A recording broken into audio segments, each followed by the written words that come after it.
The sun was just setting when Jen walked up her driveway, tired from a long day at work. She'd bought this house in Pine Creek Estates 5 years ago, loving the quiet streets and well-kept yards. The neighborhood wasn't fancy, just simple. Homes with small gardens and friendly folks who minded their own business. Grabbing her mail, she noticed a thick envelope with certified stamped in red. Strange. She never got important mail except bills. Inside her kitchen, she tossed her keys on the counter and tore open the envelope. "Dear homeowner," it began. Jen's eyes widened as she read further. The Pine Creek Homeowners Association was demanding that every resident hand over copies of their house keys within 14 days. The letter claimed this was for emergency access purposes and mentioned a new rule she couldn't remember anyone voting on.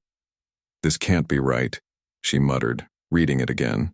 The letter warned that anyone who didn't give up their keys would face daily fines of $100. Jen felt a knot form in her stomach. She lived alone, and the thought of strangers having keys to her home made her feel sick. She'd chosen this neighborhood because it felt safe. Now the very people meant to protect the community wanted access to her private space. She poured herself a glass of water with shaking hands. "Breathe," she told herself. There had to be a mistake. Grabbing her phone, she called her next-door neighbor, Ray. "Hey, did you get a weird letter from the HOA today?" she asked when he answered. "About the keys?" "Yeah, just opened it," Ray said, sounding troubled. "My wife is freaking out. We've got 2 kids, and the idea of someone having access to our house whenever they want, it's not sitting right." "I don't think they can legally do this," Jen said, pacing her kitchen. "The HOA president, that guy Bill, has been pushing all sorts of new rules lately," Ray said. "Remember when he tried to ban all outdoor grilling last summer? But this is different. This is about our safety." Jen walked to her window, looking out at the homes around her. Lights were on in most houses. Were her other neighbors reading the same letter? Were they worried too? "There's a board meeting next Thursday," Ray mentioned. "Maybe we should go and ask questions." "I'm definitely going," Jen said firmly. "And I'm bringing a copy of our original HOA agreement. I don't remember anything about them having the right to our keys." After hanging up, Jen sat at her kitchen table reading the letter again. The HOA had always been strict about lawn care and holiday decorations, but this was crossing a line. She thought about her bedroom, her personal items, her privacy. "No way," she whispered, determination growing. "This is my home. Nobody gets a key unless I say so." She didn't know it yet, but that letter was about to change everything in their quiet little neighborhood, and Jen was about to find herself leading a fight. Jen couldn't sleep that night. Every noise made her wonder if someone was testing keys in her door. By morning, she'd made up her mind. She wasn't giving anyone her keys without a fight. After a quick breakfast, she opened her laptop and began searching. "Can HOA demand house keys?" she typed. For the next 2 hours, she read everything she could find about homeowner rights and HOA regulations. "Interesting," she mumbled, jotting notes. Some communities did have emergency key requirements, but most were for condos or apartments, not single-family homes. And even those needed proper voting and clear security plans. Her phone buzzed with a text from Ray. "Talked to 4 neighbors. Everyone's upset about the keys. What do we do?" Jen thought for a moment, then replied, "Let's meet. My house. Tonight at 7. Bring anyone concerned." She spent the afternoon printing articles about property laws and making copies of their HOA rulebook. The part about changing rules caught her eye. Any new rule needed a community vote with at least half the homeowners present. By 7 o'clock, her living room was packed. Ray and his wife were there, along with the retired couple from across the street, the young family from the cul-de-sac, and several others Jen only knew by sight. "I didn't expect this many people," Jen said, looking at the 12 faces in her living room. "Word spread fast," Ray explained. "Nobody likes this key thing." An older man named Doug raised his hand. "My son's a lawyer. He says this is probably illegal without proper voting." A woman Jen recognized from the mailbox area spoke. "The board did have a meeting last month. It was posted on that tiny bulletin board by the entrance that nobody reads. I bet that's when they passed this." I go to every meeting, said Mrs. Chen, who'd lived in the neighborhood longer than anyone. I missed that one because they changed. The time from evening to afternoon with no notice. Only 5 or 6 people were there, all friends with Bill from the board. Jen's eyes widened. That's not enough for a proper vote according to our bylaws. Look here. She pointed to a paragraph in the rule book. Any amendment needs at least 30 homeowners present. The room buzzed with conversation. People started sharing. Other complaints. How the board had become stricter, how fines had increased, how Bill and his friends made decisions without input. So what do we do? Asked a quiet man from the back. Jen stood up. First, nobody gives up their keys. Second, we go to Thursday's meeting together. Third, we start a neighborhood group chat to keep everyone updated. People nodded, looking more confident than when they'd arrived. They think we'll just roll over because we're busy with work and kids and life, Jen said. But this is about our homes, our safety. As everyone exchanged phone numbers for the group chat, Jen felt something unexpected, a sense of community stronger than she'd experienced in 5 years of living there. The HOA doesn't know what they've started, Ray said, smiling at Jen as people began to leave. They've just woken up the neighborhood. Thursday evening arrived faster than Jen expected. The community center parking lot was unusually full. Clearly word had spread. Jen counted at least 30 neighbors filing into the meeting room, many she'd never seen at HOA meetings before. Bill, the HOA president, looked surprised as people kept coming in. A balding man with a permanent frown. He'd run the board for 3 years. Next to him sat the other 4 board members, all exchanging concerned glances. We need more chairs, Bill muttered to the property manager, a thin woman named Patty who scrambled to open the storage closet. Once everyone settled, Bill cleared his throat. Let's begin with, I'd like to discuss the key requirement, Jen called out, standing up. Her heart hammered in her chest, but her voice stayed steady. Bill's face tightened. We'll get to new business after. This affects everyone's safety, Ray added from across the room. We should discuss it now. Murmurs of agreement rippled through the crowd. Bill glanced at the other board members, then sighed. Fine. The key requirement is for everyone's protection, he said flatly. If there's a gas leak or water pipe burst while you're away, emergency access could save thousands in damages. Jen stepped forward, clutching her folder of research. Then why weren't proper voting procedures followed? According to our bylaws, amendments need 30 homeowners present. Your special meeting last month had only 6 people. The room grew louder. Bill banged his gavel. The board has emergency powers to protect the community, he said, voice rising. This is non-negotiable. Keys must be submitted by next Friday or daily fines begin. An older woman stood up. Who will have access to these keys? Where will they be stored?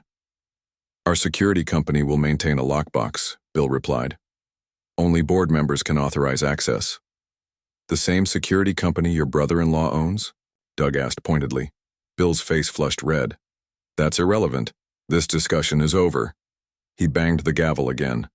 Moving on to landscaping violations. As people protested, Patty, the property manager, brushed past Jen, whispering quickly, Check your locks. They made copies when they did inspections last month. Jen froze. What did you say? But Patty had already moved away, avoiding eye contact. The meeting continued, but Jen barely heard it. Had someone already been in her house? She thought about the time last month when her kitchen chairs seemed rearranged. She'd blamed it on being forgetful. After the meeting, neighbors gathered in the parking lot, angry and confused. He just shut us down, Ray said, like our opinions don't matter. What do we do now? Someone asked. Jen took a deep breath. First, I'm changing my locks tonight. I suggest everyone does the same. She hesitated, then added, and I think we need to find out if they've already been entering our homes. Something isn't right here. As people nodded in agreement, Jen couldn't shake what Patty had whispered. This wasn't just about refusing to hand over keys anymore. It was about finding out what had already happened behind their locked doors. Jen couldn't sleep that night. She kept thinking about what Patty had whispered. After tossing and turning for hours, she called her cousin who worked as a private investigator. "Hey Jen, everything okay? It's pretty early," he answered, sounding concerned. "I need your help, Mike. It's about my HOA." Jen explained the situation, including Patty's warning about keys. "That's serious," Mike said. "I can look into it, but it'll take a few days." "Thanks. I'm changing my locks today."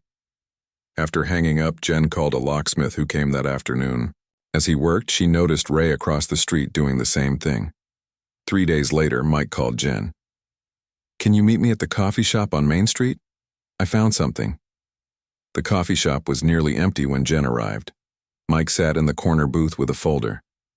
"So what did you find?" Jen asked, sliding into the seat. Mike opened the folder. 3 things. First, Bill's brother-in-law doesn't just own the security company. Bill himself owns 40% of it. They stand to make thousands from this key arrangement. Jen's eyes widened. That's a clear conflict of interest. Second, Mike continued, I talked to some folks who've already given their keys. The Wilsons on Oak Drive? They were on vacation last week. Security camera shows someone entering their house at 2 p.m. Tuesday. No emergency vehicles, no repair trucks. They just went in, for no reason. Jen felt her stomach tighten. That's not all. The Wilsons said when they got back they noticed things moved around. And get this, they had a written warning about unapproved window decorations in their kitchen. Jen frowned. How would they know about window decorations without going inside first? Exactly. Mike nodded. And the third thing is the weirdest. I checked police reports. 3 break-ins in the neighborhood in the past month. All homes that submitted keys early as part of the test program. You think someone's using the keys to rob houses? Mike shrugged. Maybe. Or it could be a coincidence, but I found these emails.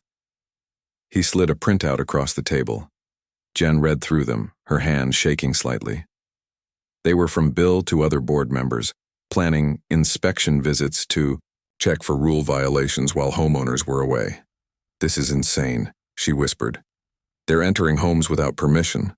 That's not just an HOA violation, Mike said seriously. That's breaking and entering. On her way home, Jen called Ray. We need to have another meeting, tonight. I've got proof they're going into people's homes.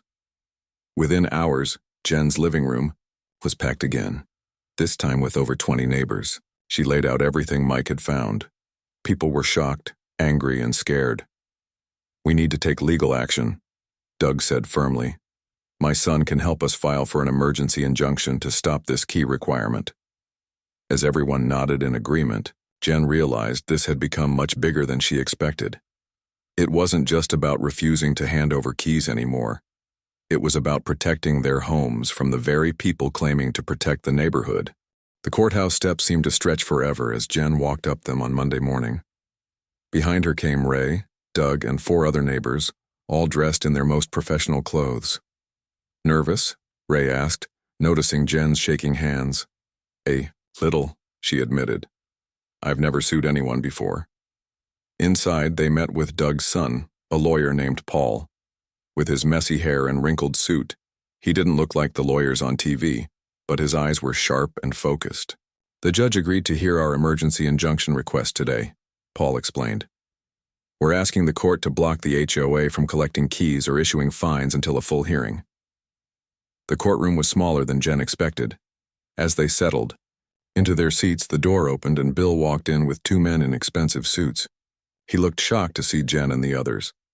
When the judge entered, everyone stood. Judge Wilson was an older woman with gray hair and reading glasses hanging from a chain around her neck. So, she said, reviewing the papers, you're asking me to block the Pine Creek HOA from enforcing a key collection requirement? Paul stepped forward. Yes, Your Honor. We have evidence the HOA board passed this rule without proper voting procedures. We also have reason to believe board members have already entered homes without permission or legitimate emergency. He presented the emails and photos Mike had collected, along with statements from neighbors. The judge reviewed them carefully, occasionally glancing at Bill. When it was the HOA's turn, their lawyer stood. Your Honor, the board has authority to ensure community safety.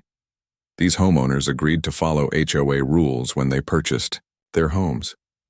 Did they agree to having their homes entered without permission? Judge Wilson asked, looking over her glasses. We only enter in emergencies, the lawyer claimed, then explained this email discussing inspection visits while homeowners are away, the judge said, holding up one of the documents. The lawyer looked uncomfortable. After both sides presented their cases, Judge Wilson took only 15 minutes to make her decision. I'm granting the emergency injunction, she announced. The HOA may not collect keys or fine residents for non-compliance until a full hearing. Additionally, any board member who enters a residence without documented emergency or explicit permission will face contempt charges. Outside the courthouse, the neighbors couldn't contain their excitement. We won, Ray said, hugging his wife. But their celebration was cut short when Paul received a call. The HOA just filed a countersuit, he told them grimly. They're suing Jen personally for defamation and seeking $25,000 in damages. Jen felt like the ground was falling away beneath her feet. What? How can they? It's a scare tactic, Paul assured her. They're hoping you'll back down. As they walked to their cars, a woman approached them with a notepad. I'm from the, Pine Creek Gazette. Can I ask about your fight with the HOA? Suddenly, what had been a neighborhood issue was becoming news. Jen wasn't sure if that was good or bad, but she knew one thing for certain. There was no backing down now. The morning, after the court hearing, Jen woke to find a bright orange notice taped to her front door. Violation, unapproved door color, fine, $100 per day until corrected. Her door had been the same color for 5 years without complaint. By noon, her phone was buzzing nonstop. Ray had received a notice about his mailbox height. Doug got one, for his grass being a 1/4 inch too tall. Everyone who'd gone to court had suddenly been hit with violations. They're retaliating, Ray said when they gathered at Jen's kitchen table that evening. Trying to scare us. The local newspaper ran a front-page story. Pine Creek HOA battle. Homeowners fight back against key requirement. Jen's phone kept, ringing with calls from residents in other neighborhoods facing similar issues. But not everyone supported their fight.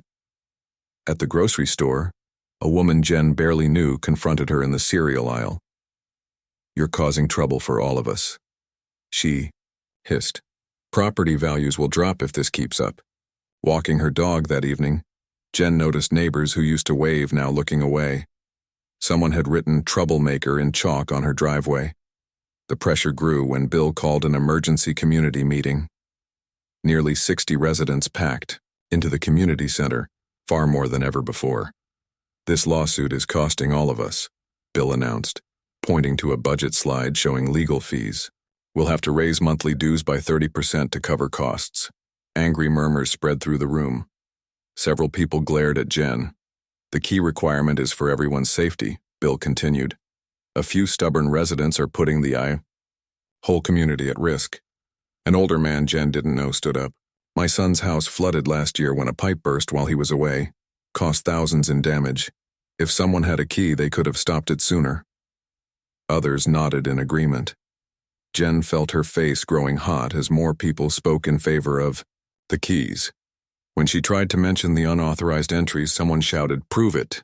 Walking home alone, Jen found a note taped to her door. Just give them the key and this all goes away. Her hand trembled as she took it down. For the first time, she wondered if the fight was worth it.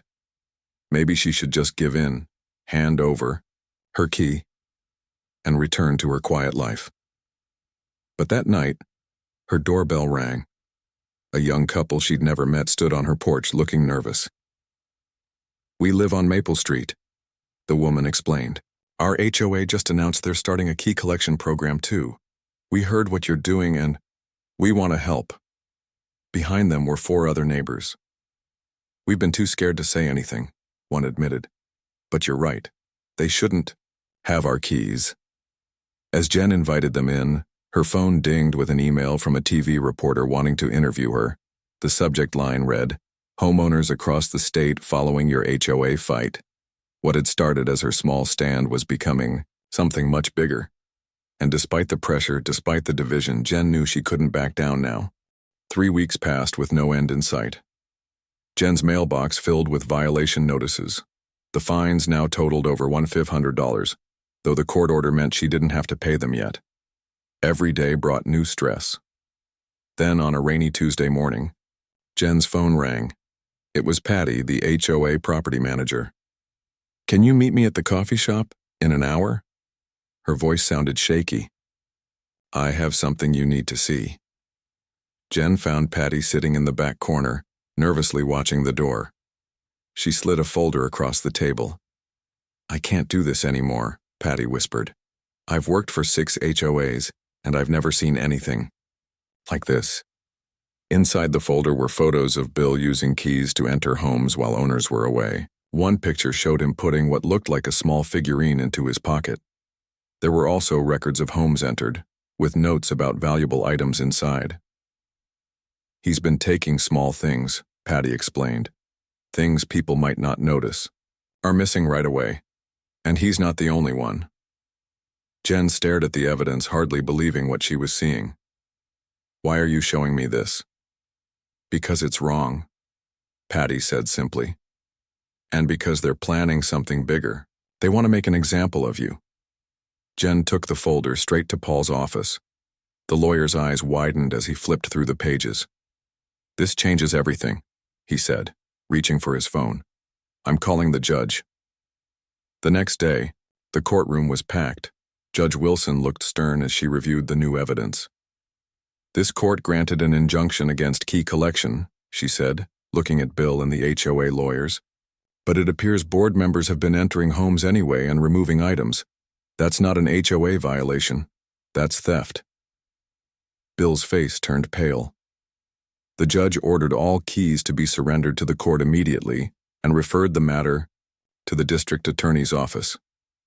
Outside, reporters swarmed around Jen. A TV camera pointed at her face. "How does it feel to win?" a reporter asked. Jen thought for a moment. "It's not about winning. It's about feeling safe in your own home." The story exploded across local news that night. By morning, 3 board members, including Bill, had resigned. The security company contract was canceled.